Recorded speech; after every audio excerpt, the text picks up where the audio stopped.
speaker, Dr. Ioana Mulipola.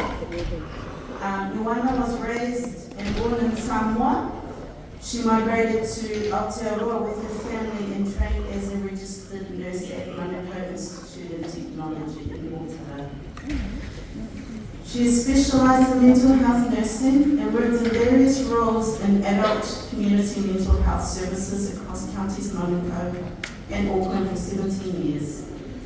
Her academic qualifications include Bachelor of Health Science, Nursing, a postgraduate certificate in Health Science, postgrad diploma in Advanced Nursing, Masters of Nursing, and a Doctorate of Health Science. Ioana is now a lecturer at the Nursing School at Auckland University of Technology with a special focus on Samoan Pacifica mental health. Can we put our hands together for Dr. Ioana?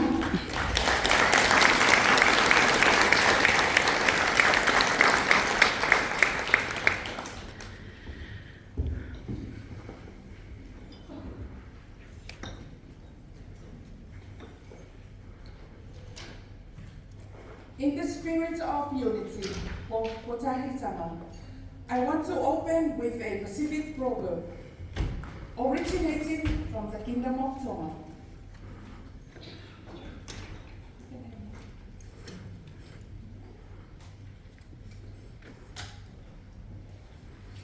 Sorry, I want to move the slide.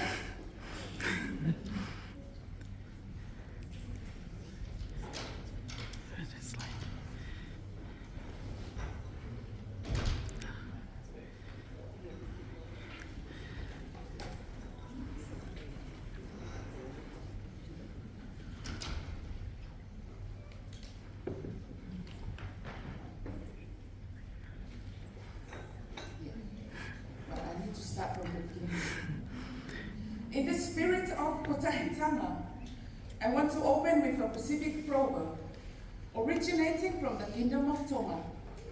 It is Piki Piki Hama by Managa. In the Samoan language, it is expressed as Pi'i Pi'i Hama by Managa. Pi'i Pi'i means to hold on. To Ama and Hama refers to the outrigger of the canoe. In the Pacific region, fishing was a central way to provide for the family, village, and wider community. So Pi'i Pi'i Ama refers to the fishermen holding on to the outrigger of the canoe to retain balance. Vai means to share, while Manava refers to the womb.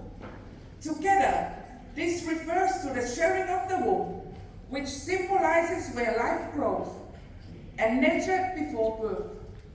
Manava can also be pronounced as Manava, meaning to breathe, and symbolizes when you breathe out, you are imparting blessings to your successor, an act of love. This proverb refers to the importance of balance and that unity through sharing and good judgment achieves balance. It is in finding balance that we breathe life and love into our collective responsibilities. In this context, balance can be achieved through making sure we are making good judgment in our profession that benefits our communities. Core to this is ensuring that we have the right priorities and that we operate from values such as honesty, courage, love, fairness, and compassion. My name is Dr. Ioana Mulipola. I am a proud descendant from the villages of Vailu'utai and Fasito'otai in Samoa.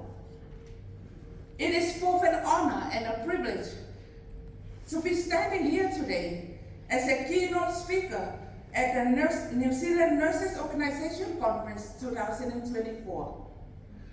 I firstly want to acknowledge the tangata whenua of this land, Te Ati Awa and Ngati Toa Rangatira. I also want to acknowledge the NZNO leaders and its members, Whawhetai Lava Paul Kota for inviting me to speak today. Also to acknowledge Eseta Finau, the president of the nurses group, for nominating me to speak on behalf of the Pacific nurses at this important event. Malo Vailu'utai.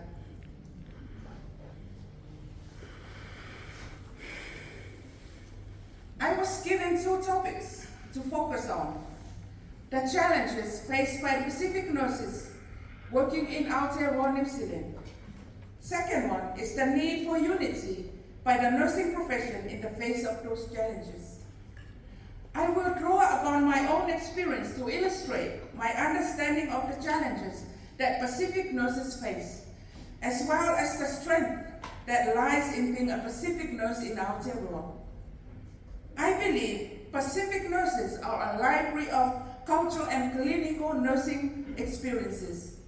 I also want to acknowledge that my experience is one of the many experiences of Pacific nurses who have worked in New Zealand over the past decades. But I will start from the beginning. Where did we come from? Where did the Pacific people come from? The Pacific refers to the collection of many small islands surrounded by the Pacific Ocean. However, as the Lake Tongan scholar and academic Ebeli Hawofa wrote, Oceania is vast, Oceania is expanding, and Oceania is hospitable and generous. The ocean connects our many small islands, and we still have unique features that both unite but also distinguish us. For example, if you watch cultural performances from across the Pacific, although they appear similar, if you dive deeper, you will see each island has its own cultural symbols and meanings, reflecting its unique cultural worldview. Another difference can be seen in our varying traditional governance systems. Such as in the Kingdom of Tonga, they have a constitutional monarchy, while in Samoa, we have the whāamatai system.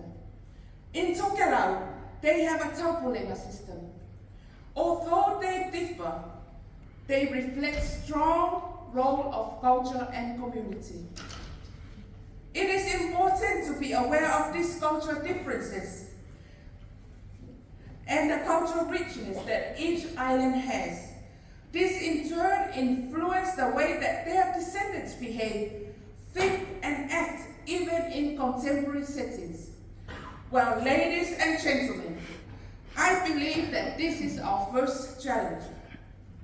Samoan writer and academic Mawalemo Albert Went is quoted as saying, "Everywhere else I am a Samoan, but in New Zealand I am a Pacific Islander."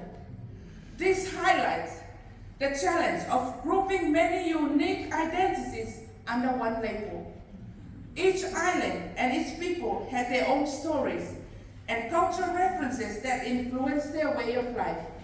And in this context, their health behaviors and their lens as health professionals. I want to share how the Samoa, the Samoan way of life, and my positionality as a Samoan migrant woman has shaped my mental health nursing practice in Aotearoa, New Zealand. I believe that my experiences have equipped me with both the skills and knowledge that can enrich the understanding of Samoan mental health in a New Zealand context. I will share how I blend both my clinical nursing skills and my embodied understanding of Samoan culture, values, and practices. I decided to study nursing to get money for my family. Nursing exposed me to different areas of healthcare, and I became interested in mental health. As time passed, nursing also made me aware of the challenges that Samoan and Pacific people face in healthcare. Eventually, it became more than simply a way to earn money. Nursing developed into a passion to serve and advocate for Samoan healthcare consumers.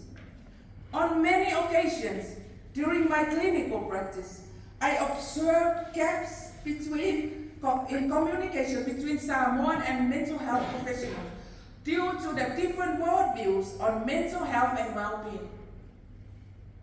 Samoans believe that mental illness is caused by disrespecting the wa, or the sacred space between an individual who is experiencing symptoms and others.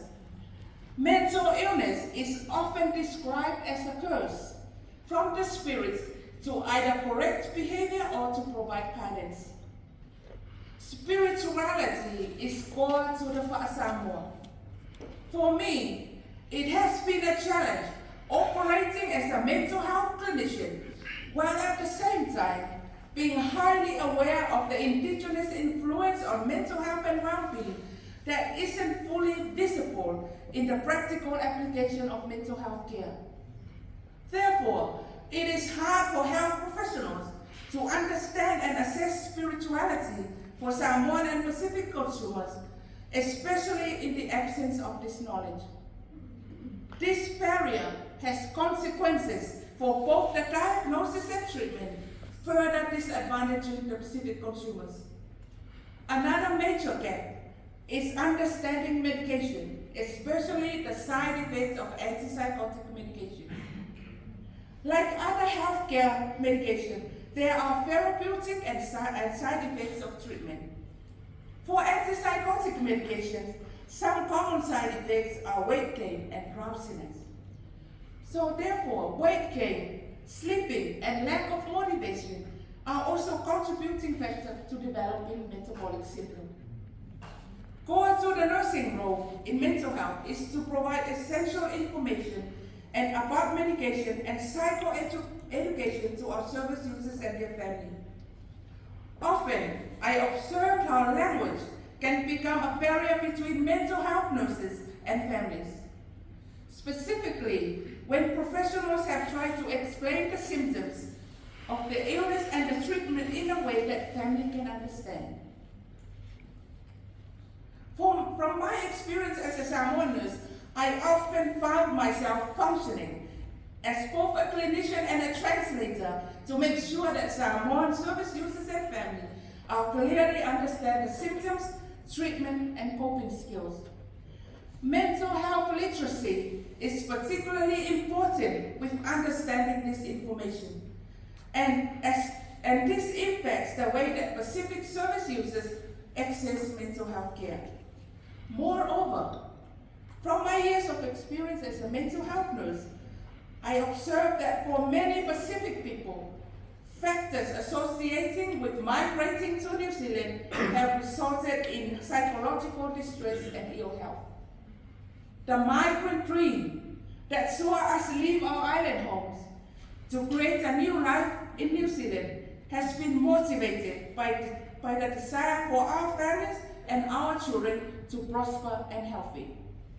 Unfortunately, current health statistics continue to show that Pacific communities, especially our children, experience poor health outcomes compared to the general New Zealand population. My experiences show that Pacific migrants must be aware of the far-reaching impacts that migration can have on our families. As nurses who care for Samoans and Pacific community, it is imperative that we practice in alignment with our cultural competency, where cultural needs of consumers are central to their plan of care. These gaps between the Samoan cultural lens and the westernized medical care have compelled me to do my doctorate study.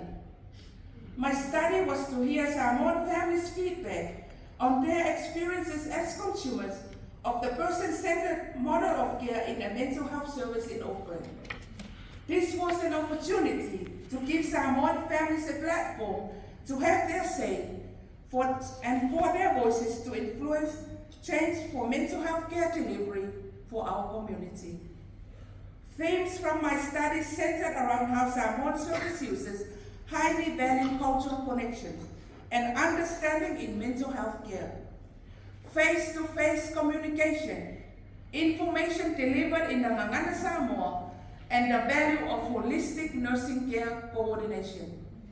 Central to this was the importance of demonstrating alofa, love, fa'aloalo, respect, in a way that was both affirming and dignifying for both the service users and their families. As a clinician, my knowledge of service delivery challenges was enriched by the knowledge and experience of Samoan consumers. I also note that in 2022, the findings of my doctoral study were published in the International Journal of Mental Health Nursing. This was a great milestone for me, and I realized the many channels that my knowledge can be disseminated.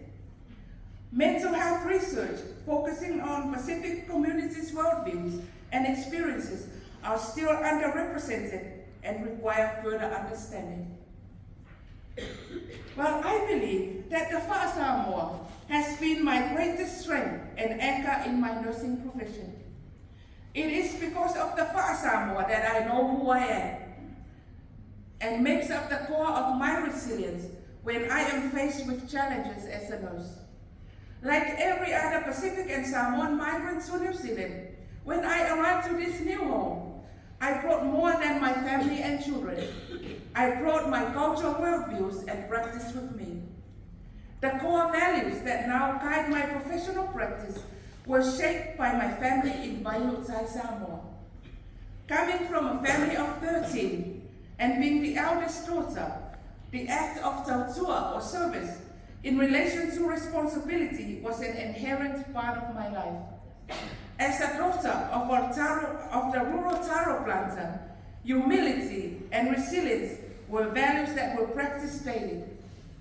Reflecting now, I appreciate what I learned from my family and my parents about the value of hard work, determination, respect, and humility.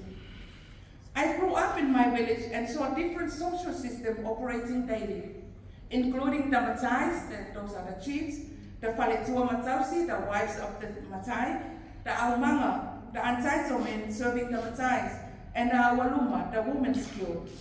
This in turn shaped my worldview and my deep level of understanding and acceptance how Samoan people behave towards each other and where I fit within Samoan society. This worldview has ingrained within me the essence of relational way of village life, in which each person and environment are equal and complementary of each other. Indeed, this worldview is the core foundation of Samoan collectivism and holistic concepts of health and well-being. I want to go back to the concept of balance and how balance can be achieved through collective responsibility. In the challenges that I have spoken to, I see collective responsibility operating across two core areas related to our profession. Firstly, is the need to increase the Pacific nursing workforce. In my role as an academic at AUT for the undergraduate nursing program, I often observe that Pacific students are not well prepared for the expectation of academic study and the requirements needed to complete the program. I also see Pacific students struggling in areas such as academic writing and knowledge of pathophysiology.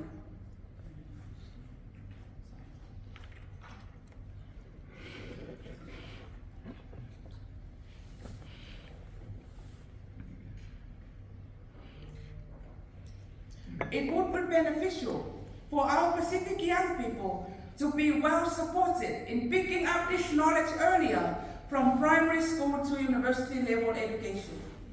I am aware there are several education initiatives happening to support careers in health for Pacific students, and I also supported of some of these initiatives. However, although some of these programs have operated for some years, there is still a lack of Pacific nurses in the workforce. As it stands, Pacific make up 4.1% of the total New Zealand workforce, nursing workforce, compared to 9% of the Pacific population who are overrepresented with poor health outcomes. This contributes to health inequity of Pacific people in New Zealand. Secondly, is to further strengthen and support Pacific nurses to use both their clinical and cultural knowledge in nursing practice. As I have mentioned in my speech, Pacific nurses bring a wealth of cultural knowledge that enrich their clinical practice. Their examples in practice should be a benchmark for other professionals in providing culturally informed healthcare in New Zealand. There is both a strength and challenge in finding balance through the blending of cultural knowledge and specialized clinical practice. My advice to our Pacific nurses is to know who you are and what you stand for. It is especially important to find your purpose in your profession and specifically where you practice. Now I want to show you an example on how I apply my cultural and clinical knowledge to support and strengthen Samoan community awareness about mental health. On July 8th this year, I launched a fortnightly podcast called the Whangangana Podcast. This idea was the combination of my hobby and a passion to make a difference to the Samoan community, especially migrants. The episodes include information about mental health, mental illness, causes and symptoms of mental illness, how to access services, coping strategies, and ways to mental well-being. My podcast is addressing the gaps identified by my research and the challenges I have observed that are experienced by Samoan consumers in clinical practice. My colleagues, other Samoan mental health professionals, join me in discussing different topics for our listeners in the Ngangana Samoa. There is a plan to discuss nursing as a special topic in this platform. This is to raise awareness among our Samoan community, not only about nursing as a profession, but also the study preparation needed from primary, high school to university level. Also last year in August, I started posting fortnightly mental health quotes, both in English and in the Ngangana Samoa, to Facebook, LinkedIn, and Instagram. It is my way of starting the conversation about mental health and mental illness in my community using these social media platforms. Both initiatives are gathering momentum, and although at its early stage, my podcast downloads are reaching 400 from Samoan listeners across in New Zealand, Australia, United States, Europe, and in Samoa. Recently, I received feedback from a Samoan nurse that the use of the Ngangana Samoa in the podcast was helping her to find appropriate words to describe mental health and mental illness to Samoan parents. Therefore, I personally find it amazing that the podcast is serving both Samoan health professionals and the wider community. I have also received positive feedback from colleagues, family, and the wider community about the mental health course. So why did I share this?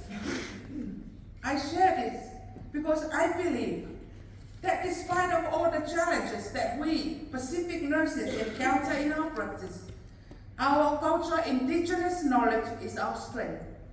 We can combine this with Western medical knowledge to make a difference to our communities. Pi'ipi'iyama, vai manava. This is my way of breathing life and love to our collective responsibilities. The balance between cultural and clinical knowledge to make a difference. So how can we strengthen the unity between NZNO and Pacific nurses to face the challenges I have mentioned in our profession? I will conclude with this Samoan proverb. Ua atoa le whangailaua, meaning all have assembled in the Bay of Laua. Laua is the name of a bay in Wellington, a village in Samoa.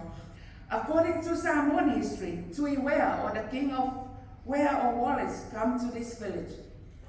He had a pa or a fishing mate, but he did not know how to tie it correctly to the fish hook.